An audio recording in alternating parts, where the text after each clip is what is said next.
colleagues since I first joined the Senate Finance Committee, 9 years. And for each of those 9 years, I've looked forward to working on tax reform.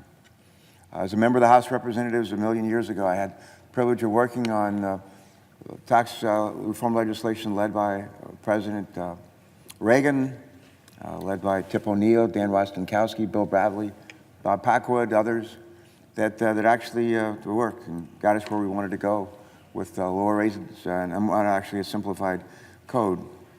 But tax reform takes time, takes a lot of energy, takes a lot of effort, a lot of give and take.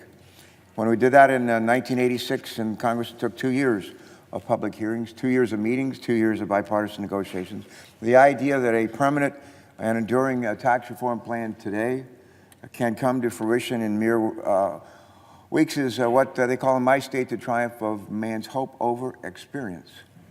Any tax legislation that's purely partisan, written in the dark and rushed to the finish line is bound to be poorly designed and riddled with inadvertent errors. Flawed process results in a flawed product.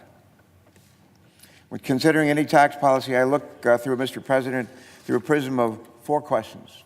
Number one, is it fair? Number two, does it foster economic growth or impede it? Number three, does it simplify the tax code or make it even more complex? And number four, is it fiscally responsible? Those four questions. Unfortunately, the Republican tax reform plan fails the test on, sadly, all four of these questions. All four. According to the nonpartisan, we just heard this from the senator from Virginia, according to the nonpartisan Congressional Budget Office, this plan would actually increase taxes on millions of Americans beginning next year. By 2019, the CBO found that Americans earning less than $30,000 a year will be worse off under this tax bill, worse off. By 2021, Americans earning less than $40,000 will be worse off.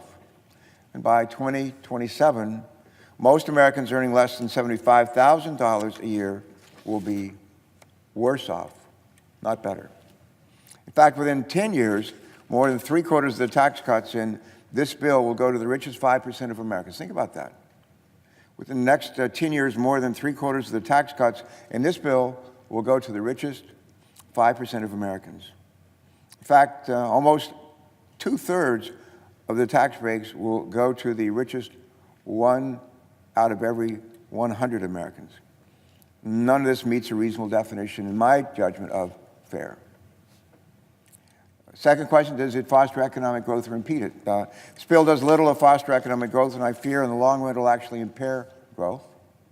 Last week, a survey of top economists, including economists from across the political spectrum, as well as Nobel Prize winners and former presidents of the American Economic Association, found that only 1 out of 43 experts believe this type of tax reform would boost economic growth. 1 out of 43, just one. Truth is, any economic growth from this bill will be swamped by the deficits it creates. And I'll talk more about fiscal responsibility in a moment, but an important point here is that the increased national debt will be a huge drag on economic growth. More federal borrowing means higher interest rates, which means it will cost more for businesses, both large and small, to borrow to finance investments.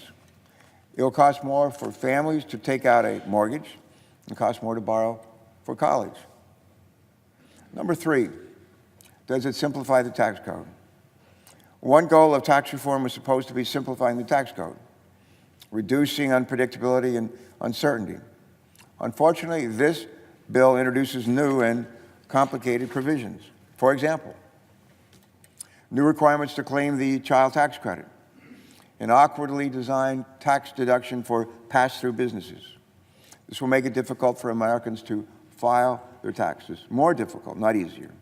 And as we learned from the Joint Committee on Taxation during consideration of this bill in the Senate Finance Committee, in which I'm privileged to serve, earlier this month, we learned that this tax bill will actually make the Internal Revenue Code and regulations longer, not shorter.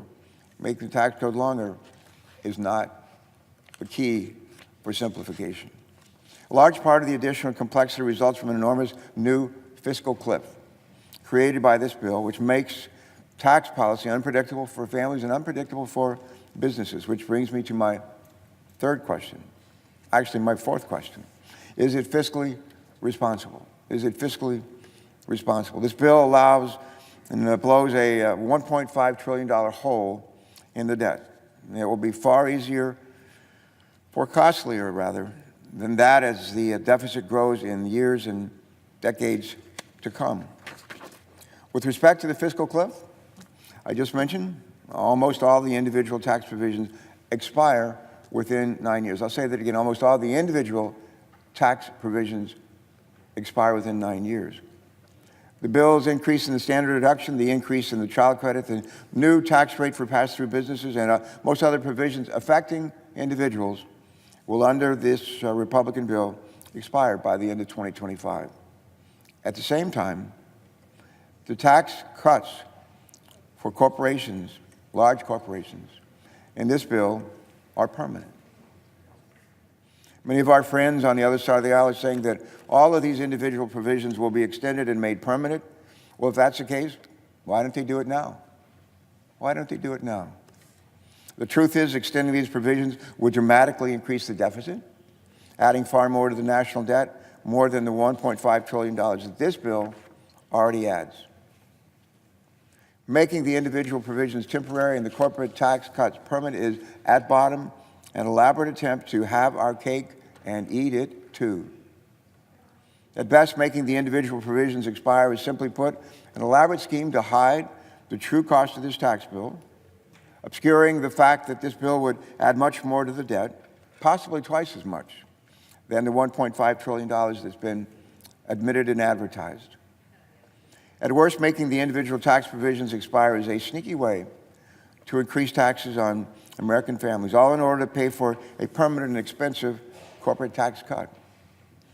Either way, the result is unconscionable and an affront to fiscal responsibility. Let me just conclude by noting it doesn't have to be this way. It doesn't have to be this way. Instead of rushing ahead with partisan product that haphazardly remakes the American economy, there are many areas where Democrats and Republicans could work together on tax reform. I talked about a couple of those yesterday at a press conference that Senator Warner alluded to. One of those areas is the standard deduction. I would support a well-designed proposal to double the standard deduction, which would simplify filing for a lot of taxpayers. Another area where we can find common ground is the corporate rate.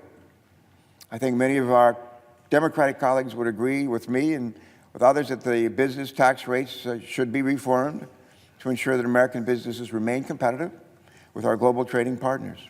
And while lowering the rate from 35% to 20% may be too low, and I think fiscally irresponsible, a more sensible and moderate proposal would bring both Democrats and Republicans together. There's got to be a rate somewhere between 25% and 35% that we could come together on. Another area for common ground is the child tax credit. This bill increases the child credit, but fails to deliver the benefits to the middle and working class families who need it the most. And a better tax reform proposal would have reformed the child credit to be fully refundable, and just as important, permanent, so that lower income families could benefit from it as well.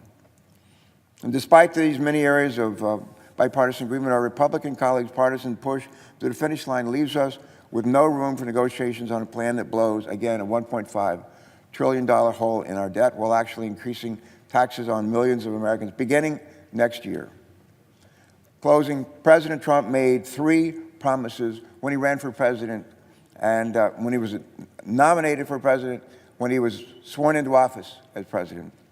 And one of those is he didn't want a tax reform proposal that helped people like him, the wealthy. That's not what he wanted to do. Number 2, he wanted to make sure that we put money back in the pockets of hard-working families. A lot of middle-income families would benefit from tax reform. That's what he wanted. And he said he wanted to simplify the tax code. Democrats are all in. We're all in on tax reform that keeps those 3 promises. But from what we know about the legislation before us here this week, this plan does almost nothing to fulfill the president's 3 promises, almost nothing. And I join my colleagues today in urging Republicans to slow down, work with Democrats on a plan that's actually fair, that's actually fiscally responsible, that encourages economic growth and job creation and simplifies the tax code. I'll close with An African proverb that I mentioned yesterday, I'll mention it again here on the floor. If you want to go fast, travel alone. If you want to go far, travel together. If you want to go fast, travel alone. If you want to go far, travel together. We need to travel together. And if we do, we'll go far. And frankly, we'll lift with us the economy of this country and a lot of families who need our help.